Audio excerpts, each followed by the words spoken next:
Alright guys, time for another Nickboy rant, or well, not as much a rant as just a genuine concern about the balance and the various things that I see being wrong with it. I'll try to keep it short this time, as I notice you guys are not a huge fan when I drag these types of videos out too much. So, I'll just start big. First on the list, we have Sarah. Sarah currently is like overperforming, and I will tell you exactly why. Like, the issue is that it has too much positives going on for it, and it basically has it all, right? Now, due to the imbalanced roster, people say like, well, this is the only carnivore that can actually do something. And when I hear that type of feedback, I'm like, okay, that's really fair, and I do get that. But with Rex and Aloe around the corner, I think it's time to tone this big boy down a notch or two. So I'm gonna be dividing the feedback in three categories.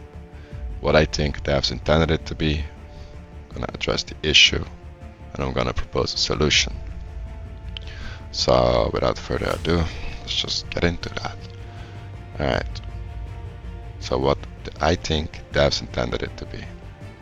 With the ball mechanic and trying to discourage people to fight it due to the potential to otherwise vomit and lose all your food and water, I think the devs intend for Sarah to be a corpse cleaner and at the same time have the capacity to push others off a body, like a corpse bully, you know, with body buff, etc.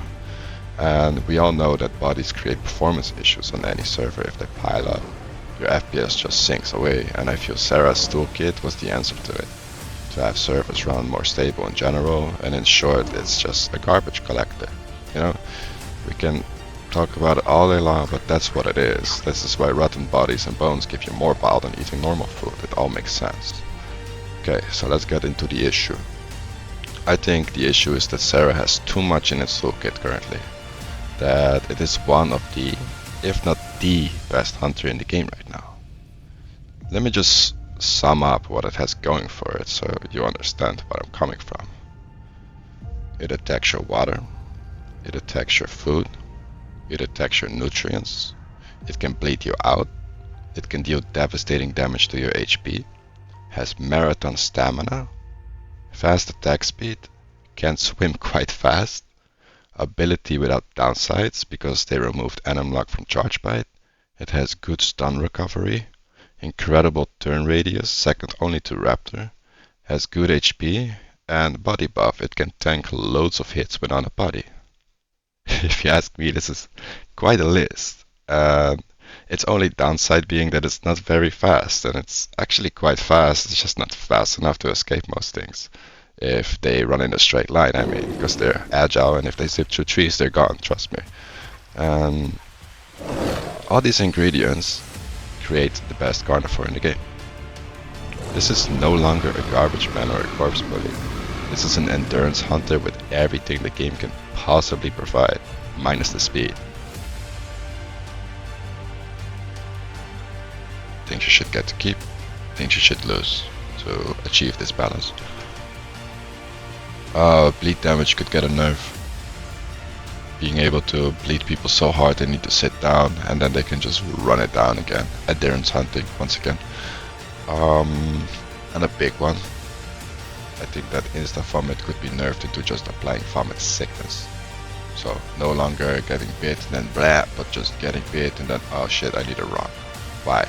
Well, this would give players time to reach a salt rock and leave the Sarah alone equally, because making the player instantly vomit actually motivates the player to kill that Sarah instead. They are not going to disengage, they want it dead, because if they can kill that Sarah, they can come back from that relatively simple. While if you just apply the vomit sickness, the players would be more likely to create a mindset of okay, I need salt instead of the Sarah's organs to repair the damage. Yeah. Basically, Vomit Lock is powerful on the Sarah side of things, where they can Anim Lock prey items and bite them to death, but equally, predators fighting a Sarah want it dead after it makes them throw up. Because that same Sarah can repair all that damage if you are able to eat it. Also, with Gastro being in the game and vomiting creating loads of stomach space, what players end up doing is killing the Sarah anyway, and then eating it to Gastro back up to full HP. Repair the nutrients at the same time with all those organs, so it's like 2 or 3 birds with one stone fix. So essentially, by changing that, yeah, you would actually be discouraged to engage the Sarah when it bits you a few times, and the Sarahs no longer get this I'll maul you to death now moment during animation locks. Additionally, I think run cost could be increased by 10% to discourage endurance hunting, while still giving it more than enough in the tank to get away from things. Of course, if something has a massive speed advantage over you, you might be cooked, which is kind of already the case, and that is why the following is still on the list. It should definitely keep all of that. I also think by letting it keep it, the Sarah will perform just fine and stays just as strong, but it kind of loses hunting capacity. Right now, Sarahs tend to ignore the bones and the rotten food because they don't have to eat that. They can hunt things just fine, and they want fresh meat, which is opposite of what devs have intended, if you ask me. So essentially what I'm saying is your garbage collector doesn't want your scraps. It wants to walk into a restaurant and have a 5-course meal, and is currently more than capable of achieving this. Yeah, if you ask me, devs change that a bit. Additionally, and this one is in Sarah's favor because I don't think this is currently the case, only with bones, but I feel that if a Sarah eats rotten food, give it all its nutrients from that. You do have to play the reward game with them as well. I don't think we should take away and then give nothing in return. I think the return here is give Sarahs their nutrients from eating rotten food. Reward them for doing their job. And that hand in hand, all together, would probably balance Sarah quite nicely and put it exactly where it belongs. Alright, that's all for Sarah for today. Hopefully the devs see this, acknowledge it, and if you don't agree or think I am making wrong points, feel free to just comment down below and we can have a civil discussion about it. Try to stay constructive, there's no need to get toxic with me. You can just speak like normal human beings. Alright. Wish all of you a nice day.